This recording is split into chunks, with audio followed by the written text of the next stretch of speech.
Nos précurseurs luttaient pour survivre. Nous jouissons désormais du confort de la modernité offert par la société.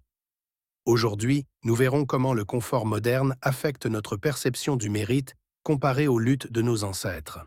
Bonjour, avant de commencer, je dois t'avertir sur le fait que cette vidéo n'est en aucun cas un simple divertissement, mais une réflexion profonde sur notre évolution personnelle et sociale. Aujourd'hui, nous allons explorer un sujet souvent négligé mais crucial pour notre compréhension de nous-mêmes et de notre société moderne, le mérite. Avant de commencer, je dois aussi t'avertir sur le fait qu'il faut que tu répondes assez honnêtement à mes questions. C'est parti!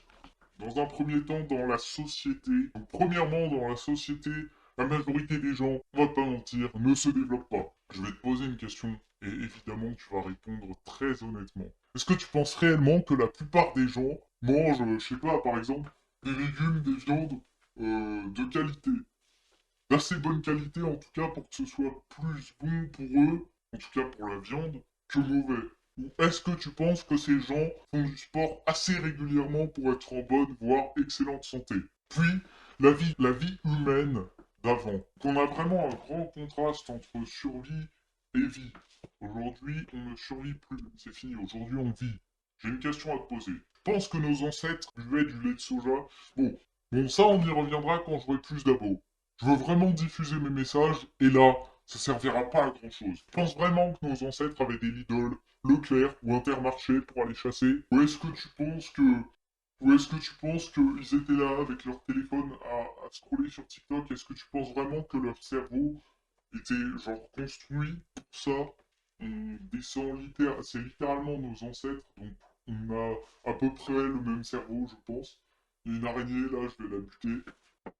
Voilà, donc je viens de buter cette petite araignée, c'est merveilleux. Comme je disais, les réseaux sociaux, ça nique l'aspect social de la vie de la plupart des gens, vraiment, vraiment. La plupart des gens d'ailleurs réalisent pas à quel point il suffit simplement de sortir, de dire bonjour à quelqu'un et éventuellement commencer une conversation. Alors c'est tout ce qu'il y a à faire, mon gars, c'est littéralement tout.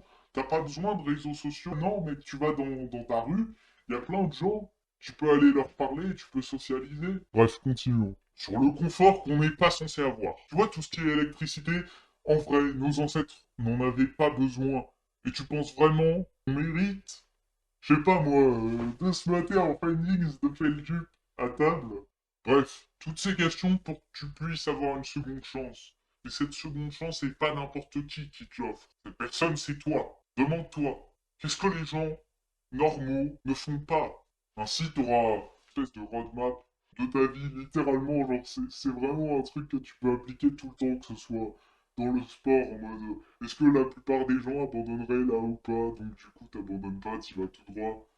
Voilà, demande-toi, qu'est-ce que nos ancêtres feraient? S'il y a bien une différence entre, tu vois, une vache et un bison, c'est que s'il y a une catastrophe, s'il y a une tornade, la vache, elle va s'enfuir. Le bison, il court vers la tornade. Vraiment, littéralement, faut que t'imagines une énorme tornade, genre vraiment, peu importe la taille de la tornade ou du cyclone même, les vaches, elles vont s'enfuir. Le bison, il va dedans. Vraiment, je veux que tu sois comme le bison, mec. Je veux que tu sois comme ce putain de bison. Du coup, tu peux revisionner cette vidéo quand t'en as envie. Si cette vidéo t'a plu, abonne-toi à moi. C'est gagnant-gagnant pour toi comme pour moi. Je te fais des bisous.